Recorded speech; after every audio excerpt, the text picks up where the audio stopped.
Dis-moi, mais qu'est-ce que ça prend pour peindre un visage à l'acrylique comme toi? Dans cette vidéo aujourd'hui, tu vas découvrir les 3 notions clés qui sont absolument essentielles pour toute peinture de visage acrylique. Oui, seulement 3 notions. Mais avant de commencer, n'oublie pas de souscrire à la chaîne pour recevoir d'innombrables conseils pratiques en peinture et en dessin. Allons-y. Qui dit peindre un portrait à l'acrylique dit principalement portrait. La première notion clé qu'il vous faut pour peindre un portrait, eh bien, c'est des notions de portrait. Et le portrait, en fait, ça vient dans tous les médiums. Vous pouvez faire du portrait au crayon de plomb, au fusain, à l'acrylique, à l'aquarelle, au pastel. Vraiment là, le portrait, ça repose essentiellement sur comprendre l'anatomie du visage. C'est ce que vous me voyez faire à l'écran en ce moment. Je suis en train de tracer les proportions du visage en suivant une méthode de base très simple que j'enseigne dans mes cours de portrait. C'est une méthode qui permet de positionner des formes géométriques comme le cercle, la croix et de diviser les zones principales du visage selon des mesures préétablies qui vont à tout coup vous donner un portrait proportionné. Il y a beaucoup de gens qui ont de la difficulté avec les proportions parce qu'ils ne connaissent tout simplement pas ces mesures et en fait, c'est presque une formule magique. Lorsque vous connaissez les bonnes techniques de portrait, eh bien, vous allez avoir un portrait proportionné. Il vous restera juste à vérifier, à vous auto-évaluer à chacune des petites étapes pour vous assurer que vous suivez la recette. C'est vraiment la meilleure façon de le faire et de le refaire et de le refaire jusqu'à ce que vous connaissiez toutes les étapes par cœur et que ça sorte naturellement bien proportionné. Évidemment, le plus vous faites de dessin, le plus facile ça va devenir parce que votre sens de l'observation va s'améliorer énormément. Un jour, ça va être possible pour vous de dessiner des portraits en seulement 5 à 10 minutes. Pour cette préparation à la peinture acrylique, le portrait a été dessiné en 7 à 8 minutes. Pour moi, j'aime bien réduire le temps en me disant j'ajusterai les petits détails de proportion plus tard à la peinture si nécessaire. Tout ce qui est important, c'est d'avoir des belles lignes bien claires pour pouvoir faire mes premières étapes de peinture acrylique. Qu'est-ce qui se passe si vous sautez cette étape? En fait, le reste de votre peinture va être beaucoup plus long parce que vous ne saurez pas où appliquer votre couleur. Ça vaut donc vraiment la peine de prendre un moment supplémentaire pour s'assurer d'avoir des lignes et de vous créer un bon guide. Si vous êtes plus avancé en peinture, eh bien, vous allez peut-être être capable de sauter l'étape de tracé pour simplement avoir une proportion à l'œil avec les formes, mais c'est quand même un petit peu une marche haute si vous faites juste débuter en peinture de portrait. Aussi, n'oubliez pas que vous avez tout à fait le droit de vous aider dans cette étape en utilisant un projecteur ou en décalquant une image sur votre toile acrylique. C'est pas de la triche. Vous avez le droit de choisir les étapes que vous souhaitez pratiquer et si vous êtes rendu à pratiquer davantage l'acrylique plutôt que le portrait, eh bien, trouvez une façon de tracer votre portrait plus rapidement pour plonger dans la partie de l'œuvre d'art qui vous plaît le plus et qui vous passionne le plus. Dans l'art, on n'est pas supposé se forcer à faire quelque chose qu'on n'a pas le goût de faire, alors allez-y pour ça. Passons à l'étape numéro 2, le choix des couleurs et le mélange des couleurs. Et c'est une étape qui est quand même assez cruciale et pas évidente si vous débutez. D'abord, si vous souhaitez en connaître plus sur les couleurs, il faut à tout prix connaître votre cercle chromatique. Vous avez sûrement déjà entendu que du jaune puis du bleu, ça donne du vert. Ben, il y a des petites règles comme ça pour toutes les couleurs. La seule affaire, c'est que les couleurs, il y en a une infinité. Alors, en tant qu'artiste à l'acrylique, vous allez devoir développer la capacité à trouver la bonne proportion des couleurs primaires pour créer vous-même vos mélanges. Ça, c'est quelque chose qui prend beaucoup de temps, beaucoup de pratique, mais qui est absolument passionnant. Si vous voulez en savoir plus sur le mélange des couleurs et l'obtention exacte de la bonne teinte, regardez dans la description pour une petite ressource surprise. Laissez-moi vous donner un petit conseil si vous débutez en portrait à l'acrylique, eh bien, vous n'êtes pas obligé de choisir des couleurs réalistes au début. Laissez-vous donc guider, allez-y dans des couleurs pop art ou fauviste pour simplement donner des couleurs, même si elles n'ont pas rapport avec la réalité.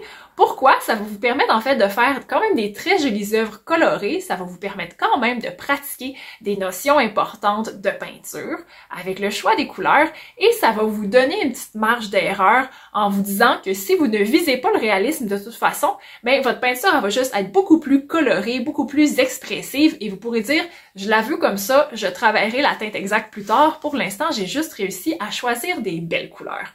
Parlons de choix de couleurs justement. Comment est-ce que vous faites un choix de couleurs selon vos portraits? Si vous avez une référence, par exemple une photo réaliste d'une personne, eh bien la couleur, elle est là.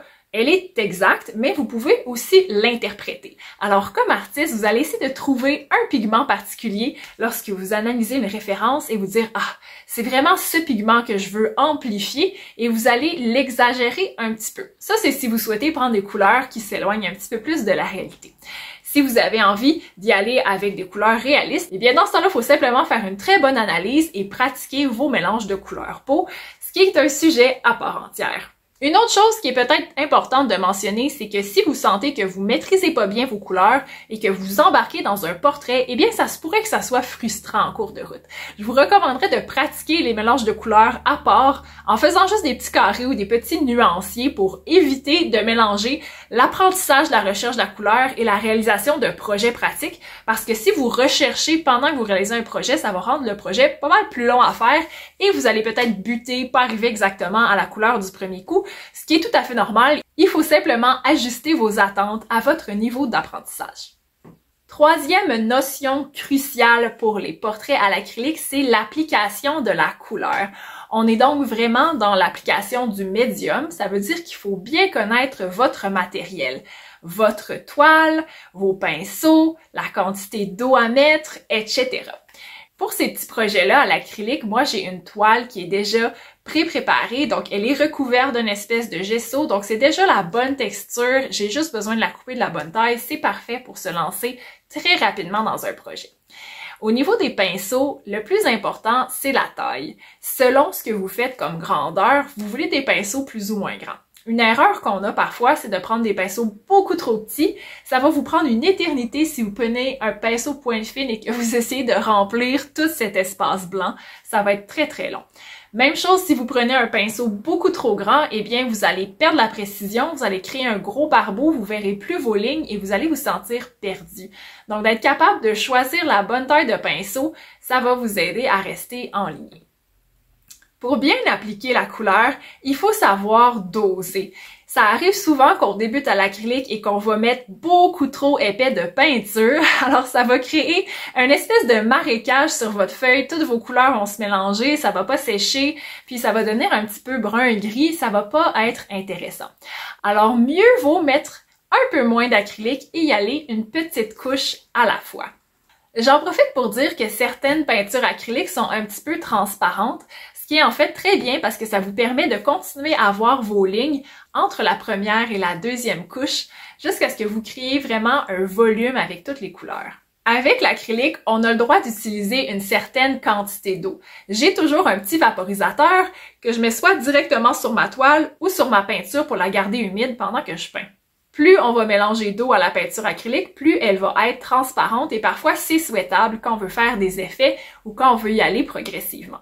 Si vous mettez trop d'eau cependant, la peinture ne va pas tenir et ça va simplement faire un petit lavis très pâleux qui risque de partir en frottant ou même si vous remettez un linge humide par-dessus.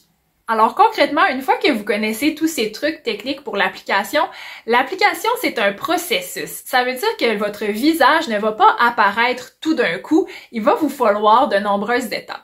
Vous l'avez vu un peu plus tôt, j'ai commencé par faire une arrière-peinture en rajoutant beaucoup d'eau, en prenant des terres de sienne. Ensuite, j'ai rajouté un fond relativement uni pour le visage et j'approfondis en rajoutant des détails, en faisant un peu plus de contraste. Et là, ça commence à se former, mais ça manque encore de précision. Et là, tout d'un coup, je rajoute des détails comme les yeux, les narines, un petit peu de tour du visage. Et là, le portrait prend de plus en plus forme.